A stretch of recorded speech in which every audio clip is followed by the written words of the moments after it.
colok ya. Assalamualaikum warahmatullahi wabarakatuh. Jumpa lagi M7 Story.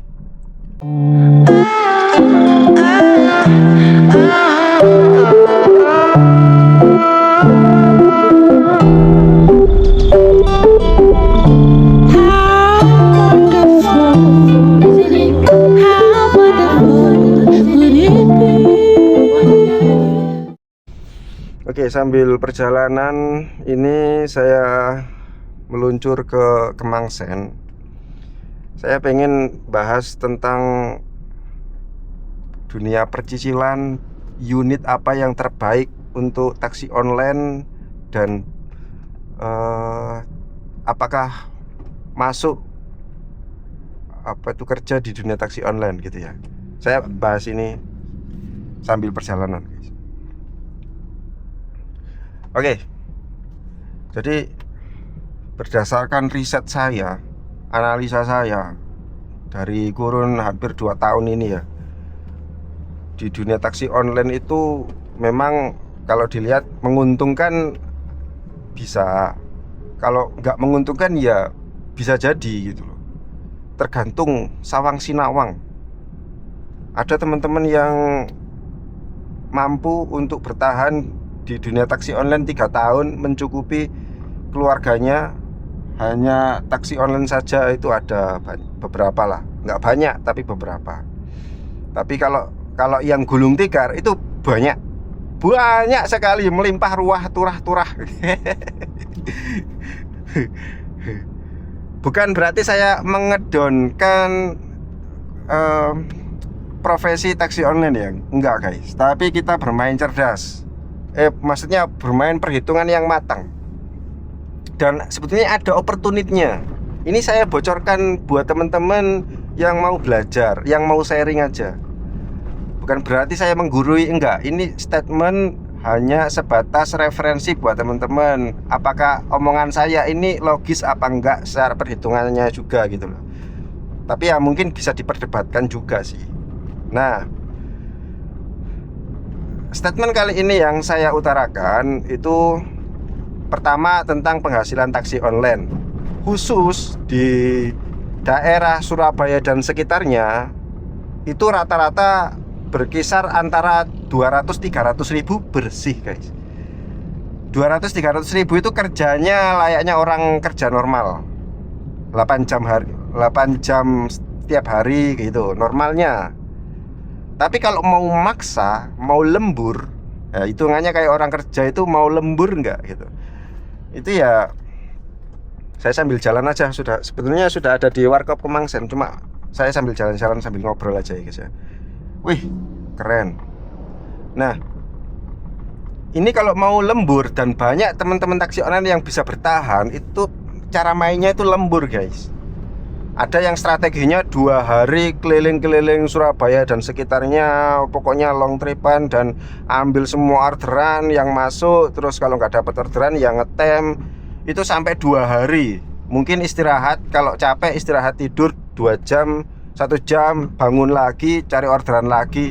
Pokoknya target 2 hari 1 juta, kalau nggak gitu 1,5 juta gitu, baru pulang. Itu ada yang mainnya ngaplingi tiap hari, punya langganan area Sidoarjo, Surabaya, langganan terus tiap hari kayak gitu ya. Itu ada strateginya. Tapi kalau yang main slot, ada juga main slot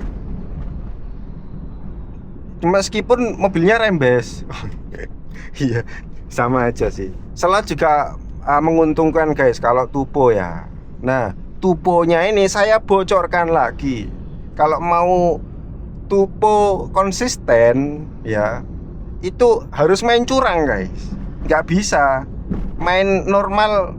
Bisa tupo itu hanya orang-orang tertentu saja yang bisa gitu loh. Nggak semuanya bisa. Nah, kalau mau bisa ya main curang. Curangnya apa? Orderan fiktif, nembak, noyol, kayak gitu. Ini bocoran. Sampai sekarang pun ada. Ini saya bahas. itu bisa, bahkan yang kemarin bisa nembus 1 juta. Nggak mungkin secara logika bisa nembus 1 juta 33 trip dalam 8 jam kerja. Secara logika nggak bisa guys. Secara ngitungnya gimana? Harus estafet Argo 12.000 pun itu belum ngetemnya, belum nunggunya, wes nggak bisa lah, nggak masuk. Tapi ternyata bisa tembus 1 juta cair guys. Karena apa? Ya karena nembak tadi gitu loh. Nembak guys. Meskipun saya juga dulu pemain tembakan juga gitu loh. Grab bag ya dulu. Itu grab bag. Gak tahu kalau gokar. Itu pemain insentif bisa bertahan. Pasti ada strategi namanya ya. Tapi yang saya ambil patokan itu mainnya yang normal-normal aja, mainnya yang bersih. Offline-an menurut saya masih bersih guys, karena hitungannya kita itu berbisnis tanpa harus mitra Grab, aman. Tapi kan pakai akun Grab bang, orderan pertama ya itu kan hanya batu loncatan. Batu loncatan tergantung negosiasinya sama penumpang. Kalau penumpangnya mau diajak offline, berarti kan itu sudah negosiasi antara dua personal yang saling menguntungkan gitu loh. Orangnya saya antar, saya dibayar lebih. Itu namanya negosiasi. Kalau main nembak noyol itu baru main curang gitu loh ya guys ya. Kalau mainnya enggak tanpa ada persetujuan penumpang ya, misal kayak di Gokar itu ada kasusnya di cancel langsung dari si pengemudi atau drivernya yang cancel, itu baru kecurangan guys. Tapi kalau negosiasi dulu sama penumpang, mau nggak kita jalan, mau nggak saya antarkan tanpa lewat aplikasi. Kalau penumpangnya deal mau, ya sudah. Berarti kan ada istilahnya itu, kalau namanya dalam Islam itu mudorobah guys. Kalau dalam usul fiqh, kalau tahu hukumnya ya, mudorobah itu bagi hasil. Siapa yang dirugikan? Nggak ada. Grab pun nggak ada, nggak merasa dirugikan. Wong dia itu keuntungannya dari pajak kan, sedangkan kita itu penghasilannya ya ngasih pajak terus ke Grab gitu loh. Mungkin beberapa kita mainnya langsung lewat, ibaratnya bisnis itu gini loh guys. Saya ada pihak ketiga ya, 3 orang berbisnis. Gimana kalau kita di balik layar berbisnis 2 orang aja tanpa harus lewat 1 orang ini, boleh nggak? Oke, nggak apa-apa mas. Lah kayak gitu tuh namanya bisnis guys. Nggak ada istilahnya kecurangan. Itu ya, makanya saya berani untuk buka statement kayak gini. Tapi kalau memang kalau si yang nggak diajak bisnis ini tahu, pasti kan marah. Ya marahnya itu paling ya saya nggak dianggap gitu aja sudah. Logikanya kayak gitu ya guys ya. Secara hukum juga. Secara hukum Islam, hukum perdata juga semuanya kayak gitu secara logikanya. Oke, habis ini saya putar balik lagi ke Mangsen. Nah, balik lagi bahas unit apa yang terbaik. Langsung saja saya to the point ya guys ya. Unit terbaik itu menurut saya hanya satu-satunya Ayla guys. Ayla yang masih tahunnya agak bagusan dikit, yang 3 silinder. Pokoknya cari aja yang 3 silinder yang bisa irit lah secara konsumsi BBM. Itu unit terbaik. Kalau bisa per kilonya itu bisa nembus 30 km per liter AVG-nya kayak gitu, tuh bagus sekali. Kalau Brio sama halnya kayak mobil-mobil biasa, mobil Avanza, pokoknya yang cc-nya 1200 kayak gitu, kayak Sigra, sama aja sih guys. Jadi masih termasuk agak borosan tapi sedikit irit gitu aja. Tapi kalau yang lebih irit lagi ya itu satu-satunya hanya Ayla. Karena 3 silinder tadi ya, pokoknya unit yang 3 silinder itu bagus. ngirit untuk spesial dunia taksi online. Loh bang, kan ada layanan XL, berarti kan nggak masuk nanti XL-nya. Bang, nanti bandaranya juga nggak masuk. Bandara masih ada sih, saya masih ada bandara. Kalau XL jelas nggak ada. Terus apalagi Grab apa ya, Grab Plus apa ya, Grab New, kayak gitu nggak ada. Nggak masalah guys, secara perhitungannya itu sama kok, penghasilannya sama.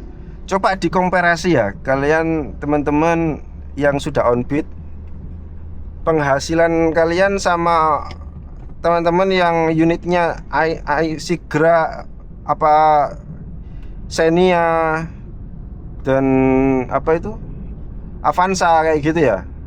Di-compare sama penghasilannya Ayla misal, atau apa yang saudaranya Ayla itu, Ayla, Brio, sama satunya lagi itu apa itu yang murah itu loh, yang dari Toyota ya, itu sampai lupa. Agia ya, Agia itu irit juga, mobil kecil. Ayla kayak gini tuh suka saya, irit itu, asik. Itu yang terbaik kalau fokusnya di dunia taksi online. Nggak ada yang lain. Maupun Sigra itu tetap ribet guys. Di jalan itu ya, Sigra itu kurang fleksibel, terlalu panjang mobilnya, nggak bisa selap-selip. Masuk gang ya terlalu panjang gitu ya, berkelok-keloknya agak susah gitu. Paling enak itu ya mobil 2 seat aja dan city car, nggak ada yang lain. Itu kalau mending nyicilannya murah, secara perawatannya juga murah, penghasilannya sama aja kayak pemain unit Sigra Ayla, Sigra Xenia dan lain sebagainya yang unitnya 3 seat. Meskipun layarnya XL pun itu belum tentu sehari itu selalu dapat XL loh guys. Nah itu cara ngitungnya di situ. Nggak butuh XL sebetulnya. Pokok yang penting akunya nggak cor gitu aja sih. Wong Sigra itu juga teman-teman kan banyak yang pakai Sigra ya. Dan yang disambati atau yang dikecewakan dari mobil 3 seat itu ya tadi nggak mau, sama aja kan, 3 seat nggak mau ambil XL sama aja. Itu banyak teman-teman yang sudah unitnya itu 3 seat tapi nggak mau ambil XL, itu kadang ada. Soalnya ya kelebihan muatan, 6 orang itu nggak mau angkut, ribet gitu ya. Cuma satu-satunya unit yang terbaik itu menurut saya Ayla, sudah paling irit konsumsi BBM-nya. Nah, secara penghasilan tadi ini yang perlu dikasih garis bawahi ya guys ya. Penghasilan di taksi online itu kalau konsisten bisa penghasilannya 200.000 ya tiap hari kerja nyantai, yang sudah saya kasih statement tadi. Kalau mau lebih ya lembur 2 hari, sehari libur, 2 harinya on beat lagi kayak gitu ya, ninggalin keluarga, itu baru bisa. Terus strategi untuk cicilannya yang paling bagus menurut saya itu nggak lewat leasing guys, tapi langsung lewat bank, kredit bank gitu loh. Jadi pinjam digadaikan gitu. Bukan digadaikan ya, itu hitungannya jaminan sih ya, sertifikat apa gitu buat jaminan, terus dijual. Saya soalnya nggak pernah sih main-main utang-utang piutang, itu nggak pernah saya, makanya cuma hanya diceritain aja gitu. Dan memang itu strategi yang terbaik. Ada beberapa teman grup cuan ceria juga yang mainnya kayak gitu dan bagus. Ternyata 2 tahun sudah bayar lunas guys, 2 tahun lunas, tinggal dia mau dijual lagi, ganti unit baru lagi gitu. Itu strateginya. Dan kalau diputar terus ya berpenghasilan hitungannya, karena secara 2 hari penghasilannya 1.500.000. Itu kalau dihitung dalam 1 bulan bisa nembus 15 jutaan guys. 15 juta buat nyicil mobil 5 juta ya, sisanya masih 10 juta. buat kehidupan sehari-hari. Strategi yang bagus, yang worth it. 15 juta ya, 5 jutanya buat nyicil, terus 5 jutanya buat servis mobil, 5 jutanya buat kehidupan sehari-hari. Loh, bagus kan? Tapi ya resiko tadi, ninggalin keluarga guys. Tapi kalau mau nyantai, ya resikonya ya barusan ini. Mau nggak ambil sehari itu penghasilan bersih 200.000, 300.000, kerja nyantai 8 jam, 6 jam, 8 jam kerja. Bahkan bisa tekor juga sih. Sehari penghasilannya cuma 150-an ribu. Kalau lagi uangnya betul kayak aku itu ya. Aku kan nyortir keras ya. Sortiran paling keras itu ya menurutku cuma saya sih kayaknya ya. Soalnya teman-teman tak lihat itu banyak yang masih di atas 200 lah penghasilan harian. Kalau saya sendiri pokok mood berangkat. Kalau nggak mood ya nggak berangkat gitu. Bahkan lagi mood-moodnya yang semalam yang konten terakhir kemarin Kembangil, itu lagi mood aku. Ngapain aku Kembangil kalau secara logika ya? Ambil cuma 120.000. Tapi aku lagi mood aja, lagi pengen gitu. Soalnya lagi POV ya, sama kayak sekarang ini. Itu penjelasan dunia taksi online, sisi gelap, buruk, dan opportunity yang ada di dalam dunia taksi online. Semuanya saya utarakan apa adanya, sesuai realita kenyataan, dan berdasarkan referensi dari teman-teman, khususnya yang ada di grup Cuan Ceria. Grup Cuan Ceria sekarang sudah ada 102 orang member.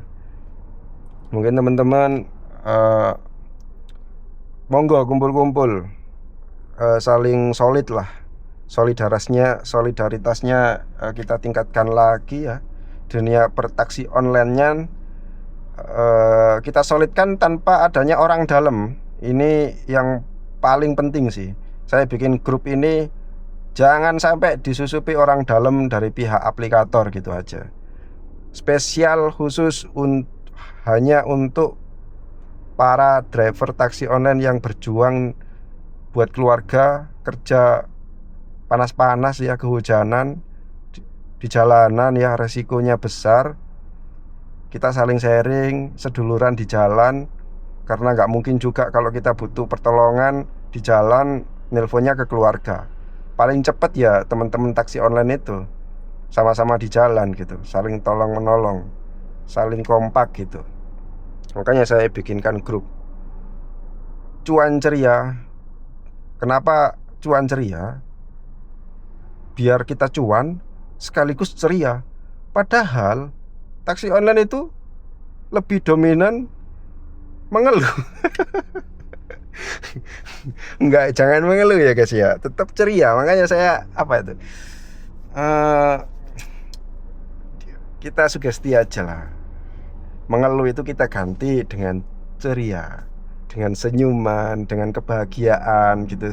Memang seru gitu, seru aja di jalan gitu, nyetir-nyetir, liatin orang boncengan gitu ya. Seru Pak, tuh liatin tuh, seru ya di jalan-jalan. Nggak ada orang kerja nyantai, bisa leye-leye, bisa tidur, menikmati perjalanan kayak gini tuh nggak ada. Ambil positifnya aja. Tuh ada Scoopy apa motor Vespa ya, Vespa baru. Oke, demikian apa yang saya sampaikan. Semoga bermanfaat, semoga menghibur ya. Kalau bermanfaat jangan dulu lah. Coba dipikir ulang lagi omongan saya. Bila ada salah kata juga mohon maaf sangat ya. Enggak saya itu buat nyindir atau buat mengedonkan. Semuanya itu saya utarakan secara kenyataan. Semoga lah teman-teman lancar terus rezekinya, sehat terus, aman di jalan. Vespa lagi, wih, suka aku guys lihat Vespa itu. lancar terus rezekinya, melimpah berkah selalu dan sehat selalu. Bye bye. Assalamualaikum warahmatullahi wabarakatuh.